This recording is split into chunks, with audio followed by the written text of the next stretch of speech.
Do you hate the thought of working past 55 or 60? Do you hate not being able to live the life you deserve today? Do you hate not knowing what your financial future looks like? It's time to stop doing what you hate. Here's your host, Mr. Harold Green. Hello, everybody. This is Harold Green of Bright Tree Wealth Management, and it is time to stop doing what you hate. Hopefully, you folks are having a fantastic day, doing pretty well. Just, we're off to a rough start this year, but I think we're recuperating and getting better. We got our strategy in place, and that's the most important thing. And today's show is going to be an interesting show because it's going to be I would say a compilation of a lot of different market minutes that I put together. And how I normally do the market minutes is I study the market, and then I just kind of tell my clients basically what we're doing, how our positions are holding up against the backdrop of the things that are happening in the market. And the most important thing is, no matter what happens, you must have a strategy in place, or be working with somebody that has a strategy in place for you.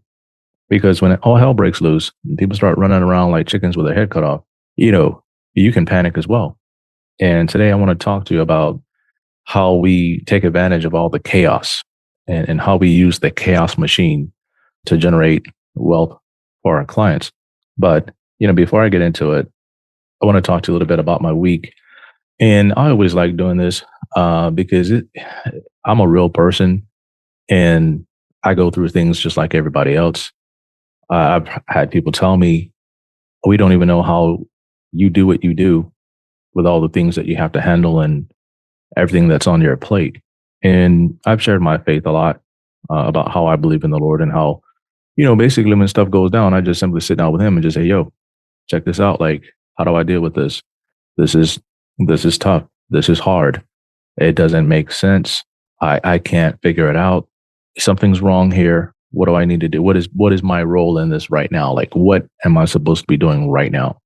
And one of the things he shared with me was, when you're in a situation like this, you always have to remind yourself to take care of yourself. Literally take care of yourself. And I don't want to get into it, but it was some pretty difficult things. And it could have been a life altering decision that I had to make. And I had to make the right decision. And if I made the wrong decision, not only would I hurt myself, but I would hurt all the clients that work with me. It could have been disastrous. And so I prayed about it. And as I was making my decisions, I had to take care of myself. I was in the gym as much as I could, training, doing the things I needed to do, and just focusing on making sure that I was okay. Because when you need to make life-altering decisions, you need to make sure that your mind is in the right place, because your emotions can get the best of you, and you're making emotions or decisions purely based on emotion, speculation, or whatever, out of a twisted mind, because you're just not in the right place mentally.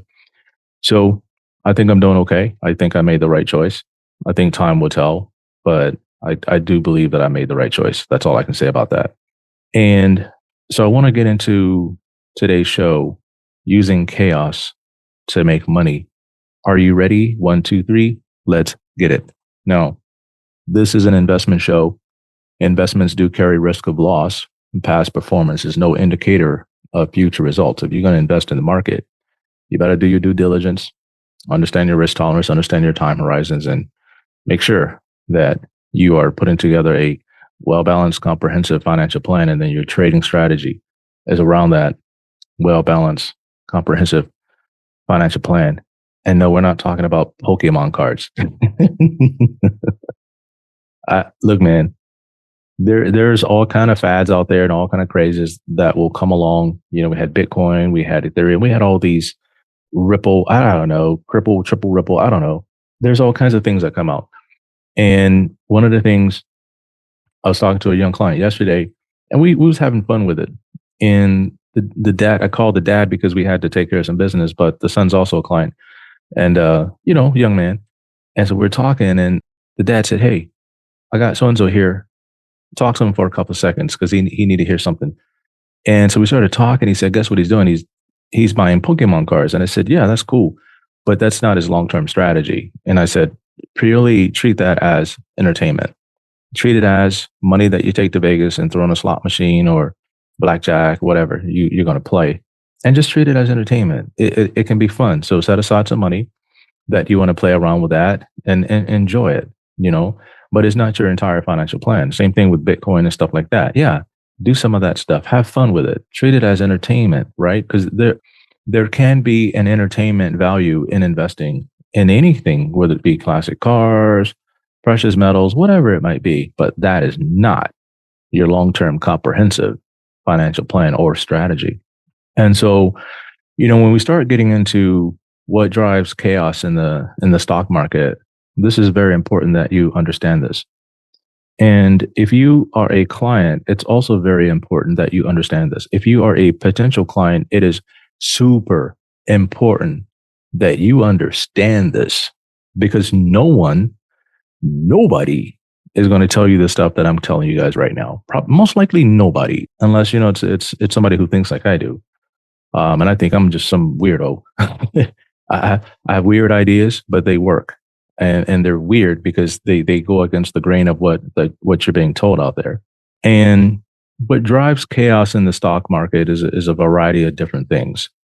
And the stock market is supposed to be efficient, but it's not. It is not efficient. It is violent. It's a form of psychological warfare. It can kill you mentally, physically, emotionally, financially. And many people have lost millions and gazillions and billions of dollars in the market because they didn't have any kind of strategy. They didn't understand what the kind of chaos that they were dealing with. So I'm going to just kind of go through my list today and talk to you about how I position my clients when chaos erupts. And it's going to be very simple. The average investor, they have one or two mindsets. Either they're long term and they take the chaos like, say, water rolling off of a duck's back, or it's life altering, life changing for them, and they go into a conniption and they melt down. It's only two types of people. And you have to understand what type you are if you're ever going to have any kind of significant wealth derived from the stock market. And if you're the type of person that has a conniption every time the market goes down, and you think that the market should only go up, and that's your new base, like your new basis. So you give me $1 million and we make 500,000 in 3 months. Cool. But then you're like, hey, okay, boom, I made 500,000. I'm good. Like that shouldn't go down. No, we didn't take any profits. That's going to stay right there. But then as soon as you lose 100,000, you're tripping. You're like, oh my God, you just lost me $100,000. No, I didn't lose you anything. We made 500,000. The market went down. Your portfolio went down by 100,000. You're still up 400,000 and your basis is $1 million. Okay. You need to look at it like that. If you're not going to take the profits when the market goes up, then you sure as heck shouldn't be complaining when it goes down. And a lot of times it's all about greed. Some people get greedy. And I did a show just recently titled Greed versus Optimism.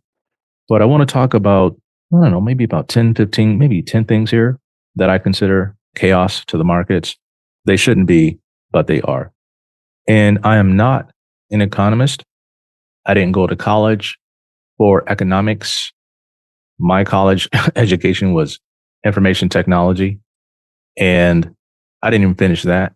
As the rule says, I have to tell you folks, I do not have a formal college degree, but I am a fiduciary advisor and I've passed all my licenses and all my tests and I maintain all my compliance stuff. So I'm legit according to FINRA and the SEC. That's all that matters. All right. So Fed meetings. That's when the Federal Reserve, they come out and they got a chairman and basically they set interest rate monetary policy in the United States. If they feel the economy is running hot, they raise interest rates to cool the economy down. They say the cure for higher prices are higher prices. It's like fighting fire with fire, that kind of thing where you have a fire and then you set a fire opposite of the fire to kind of suck the energy out of that fire and burn it out, that kind of thing. So if you guys go study forestry and burning and stuff like that, you'll understand that. So the Fed is not supposed to be political at all. They're not supposed to be talking about politics. Their rates that they set are not supposed to be political. It's all supposed to be strictly monetary. Okay. So when the Fed comes out and they say they're going to strike a hawkish tone or they're going to strike a dovish tone. If they go hawkish and they say something like, well, we got to keep an eye on inflation and inflation is not yet dead. And we feel that monetary policy is restrictive enough and we need to give it time to see, to see how it works and da da da da. Like to me, like they should know how it works. But what the dark horse is not monetary policy, it's fiscal policy by the government. The more money that the government spends, right, the hotter inflation can go. So the Fed comes out, we had one administration spending a gazillion dollars. Everybody in their right mind told them that was going to be inflationary, but they did it anyway. They did it anyway. And the Fed said, okay, yeah, we're going to have a little inflation, but it's transitory. It'll go away real quick. It was one of the worst periods in the history of the United States from an economical standpoint when it came to the interest rates. They had to hike interest rates a gazillion times because they were behind the curve. Now, again, I'm not an economist. I don't work in the Fed. I'm simply stating what happened. Why it happened, I don't know. I wasn't in meetings. Okay. But it caused chaos in the market.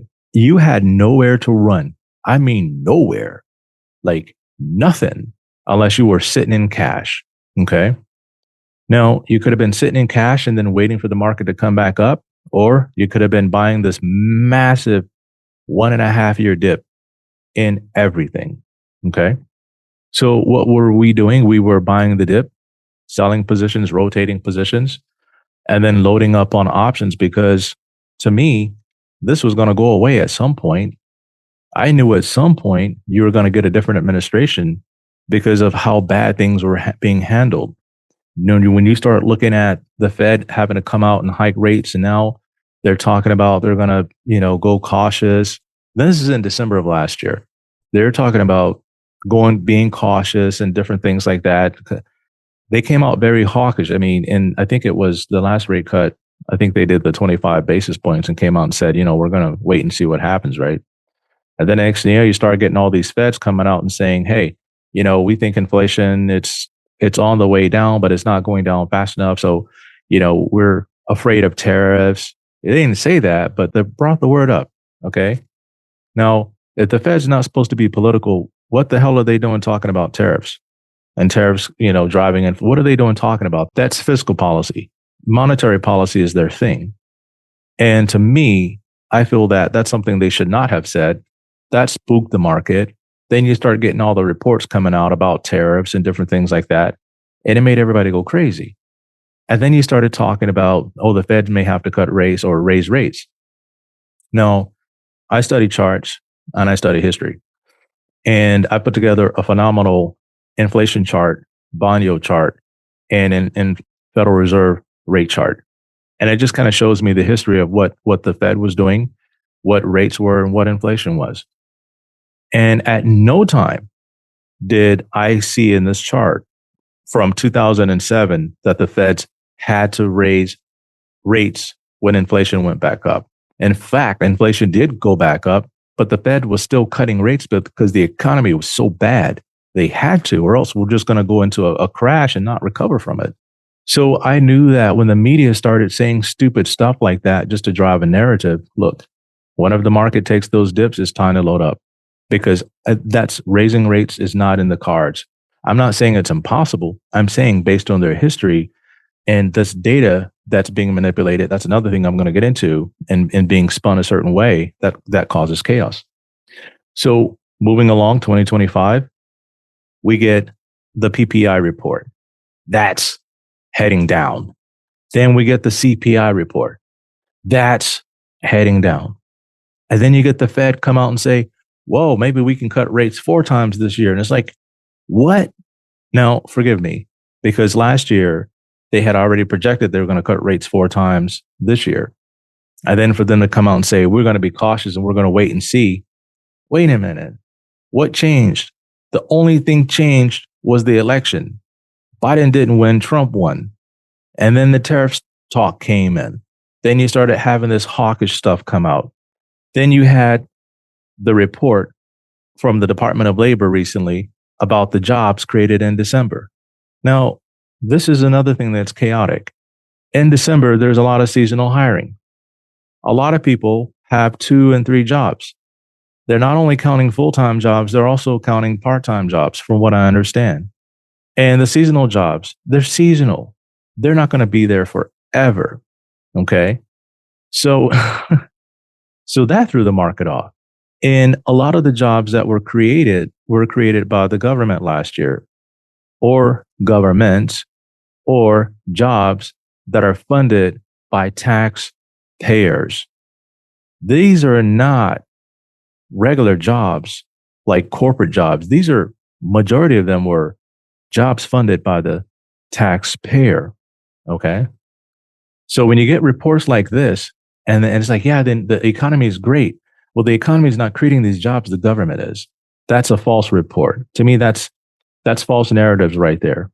And all the economists know this. And some of the honest ones, they'll come out and say it on TV. They'll come out and say, hey, yeah, these are government jobs, or these are retail jobs, or these are low paying jobs.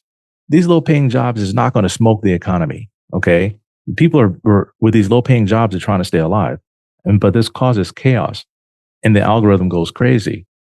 And then we get the jobless claims. And if jobless claims go down, the economy is great. People got jobs, right? But some of these people are taking these low paying jobs. And then because they can't make it on unemployment and people still want to fight, this causes chaos in the market. Then we get the job openings report. We got 8 million jobs or 11 million jobs or 10 million jobs. The jobs are open, but the employers are afraid to hire because they're not sure what's going to happen. So I would say those jobs ought to come off the table. Okay. That's what I say. If you're not going to hire people anyway because you don't have money, but that causes chaos in the market and it drives the market insane. We talked about the labor reports, jobs revisions. That's insane. They'll come out and they'll revise the report. If they revise the report downward, that doesn't look good. Okay. Then the economy doesn't look that strong. And then it gives credence to the Fed to cut rates even more. So you see how you have all of these different things, factors creating chaos in the market. And then you have the consumer sentiment and the consumer confidence reports. And then you have the consumer inflation expectation reports. And then you get the PPI, you get the CPI, and then you get geopolitical issues that are happening around the world. That causes chaos. And then you get the Feds coming out and saying one thing or the other. That causes chaos. What is your strategy to handle the chaos? Okay. Are you focused on protecting from the downside, or you're taking advantage of the chaos and waiting for the rip back up to the upside until the news cycle changes? In this kind of market, I'm not looking to protect to the downside unless that's that particular type of portfolio and it's set for a conservative situation where the client is in the short-term bucket. Then yeah, we could be spread around. It depends on the risk tolerance and different things like that. But if we're in what I call a Brinks truck moment, and I view chaos as a Brinks truck moment, and what do I mean by that? The Brinks truck, Loomis or whatever you guys have, it crashes in the road and somehow it explodes open, bags of money all over the street, just like bags of money. And for some reason, the cops say, okay, whoever's standing by, go get as much of this money as you possibly can. You're not going to get caught. You're not going to go to jail. We're not going to punish you. This is a one-time thing. You got 15 minutes. And the question is, are you going to try to grab as much of that money as you can, or are you going to just stand by and watch everybody else scoop it up? Chaos in the stock market will provide you Brinks truck moments if you are picking the right stocks or the right options and you have the right risk tolerance and your numbers have to make sense. They have to make sense. Your research has to make sense. And you have to understand what's happening right here, right now. Is this going to be a long-term trend, or is this just a chaotic moment in time? Let's give you an example. NVIDIA, awesome explosive revenue, policy restrictions. We're going to curb chips to other countries so that China can't get them. What does that do? Drives NVIDIA back down from $155 a share down to $130 something a share. Chaos by the administration. Chaos. Now, do not get me wrong. I understand national security interest and different things like that. Okay. I understand all of that. I'm not saying they should or should not have done that. That's not my role. I'm simply stating what happened caused chaos. And we're looking at taking advantage of the chaos to our benefit. So what did I do? Waited a day or two, check my numbers. Has anything changed with the momentum of NVIDIA? Yes, it's trending sideways for a while. Has anything changed with the fundamentals of NVIDIA? Nope. Has anything changed with the theme that's driving NVIDIA, pushing revenues to all-time highs? No. Is anything going to change in the future? Probably not. Now, China's already getting chips from NVIDIA. NVIDIA already creates chips for China. This information probably will put a small dent in NVIDIA's revenue, if any at all, and it's temporary. The new administration may come in and say, what are you guys talking about? We can use other means to make sure China doesn't do anything crazy, even if they get the chips. There's other things we can do. So each one is going to handle it differently. So I said, okay, they drove NVIDIA down. That was a chance for me to buy more of the options for 2027. I already know what my target price is on NVIDIA. I see it for the next 12 months is one number. They were trading below the low target price for the next 12 months. We're already down here in the doghouse right now. Can it get worse? Yes, it can get worse. But what is the probability? What are the odds of it getting worse than it is? And if it does get worse, how fast can we recover? That's how I look at it. So yeah, we bought a bunch more options on NVIDIA, along with some of the other companies. Okay. And the other thing I want to talk about is algo trading on news. And this is the last thing I'm going to say, or one of the last things I'm going to say about this. So we had this thing out in NVIDIA, the CES, out in Las Vegas, the CES. And the president of NVIDIA came out and he was doing a show and saying all the things that he says about what they're doing.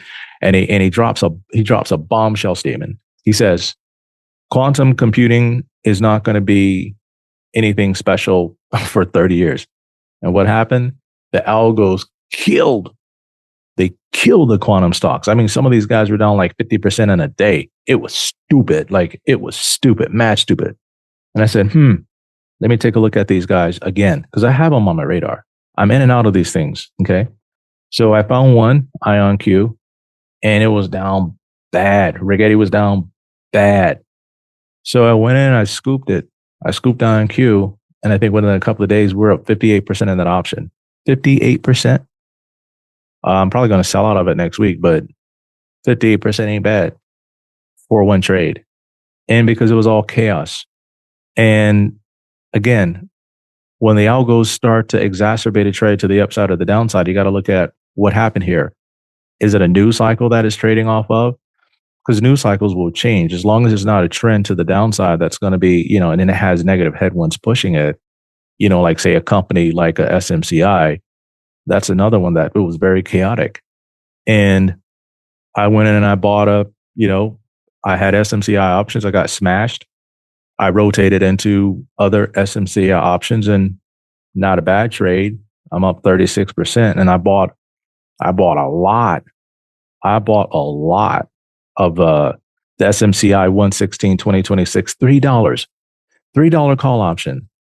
Okay. Here's what this means.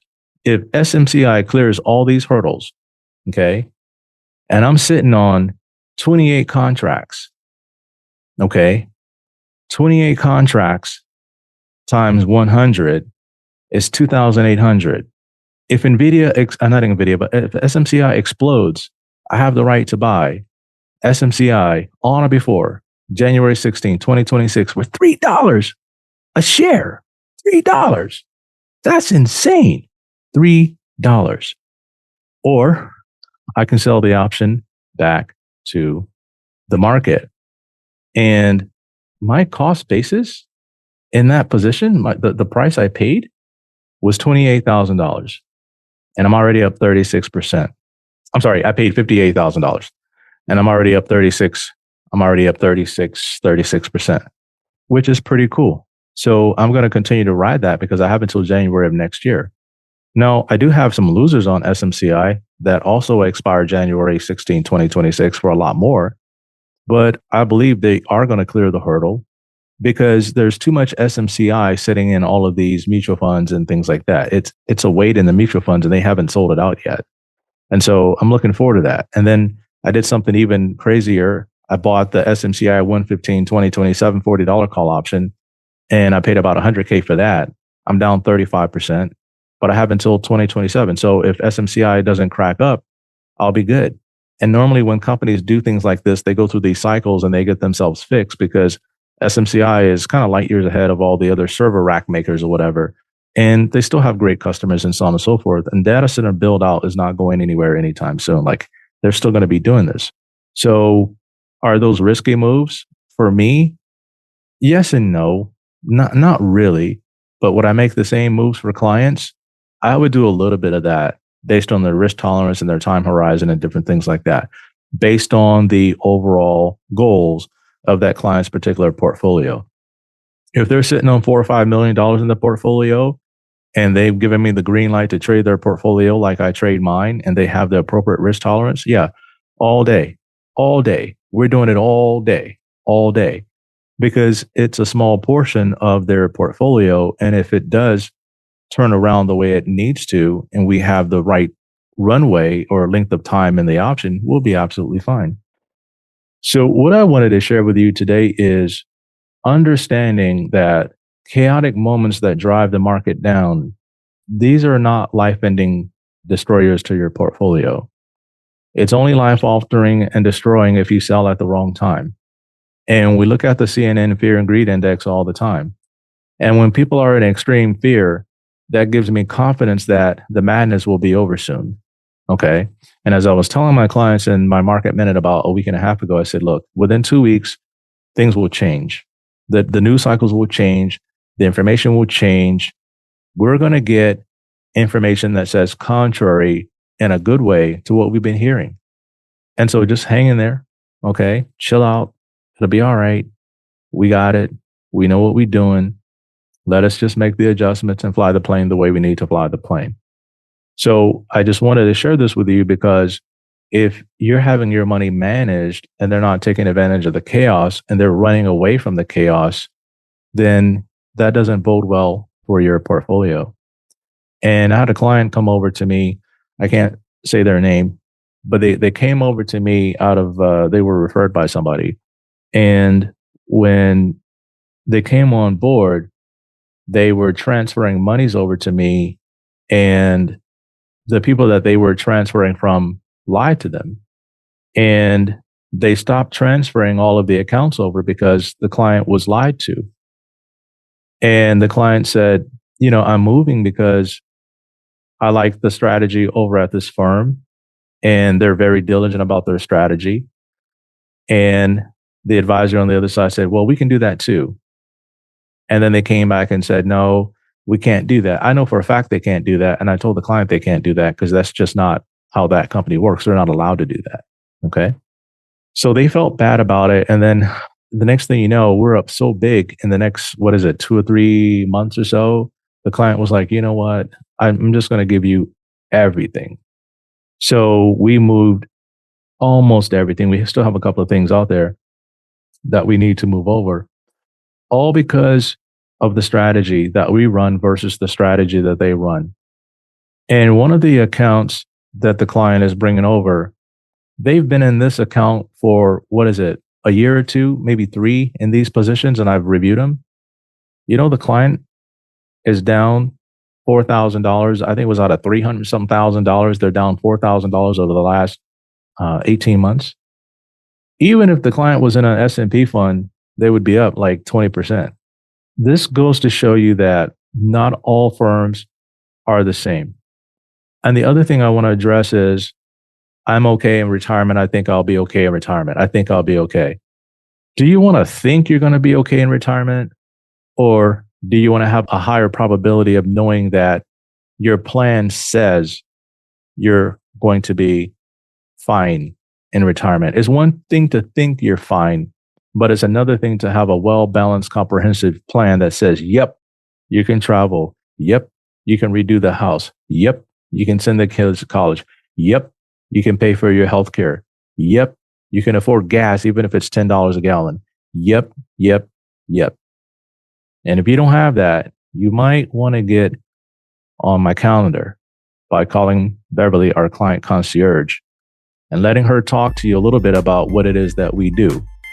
And then from there, if you like it, you like what you hear, you like what you see, what we'll do is we'll put together, and you give us all your data, we'll build out a mock financial plan, and I'll do that for free. And then I will send you a video, a personalized video explaining what I'm doing in your financial plan, okay? What it's gonna look like. And then you can take your time and decide whether or not you wanna work with me or not. But to simply discount me and say, charge is too much. 2%, you shouldn't pay no more than 1. I can get 10, 15% in an S&P fund, and that's all I'm gonna need. I'm good. And I'm gonna tell you, you're good until you're not. So thanks again for tuning in to the show. Our number at the office is area code 808-521-4401. And let me hear from you. Seriously. Thanks for tuning in to the show. Until next time, everybody, 1, 2, 3, let's get it.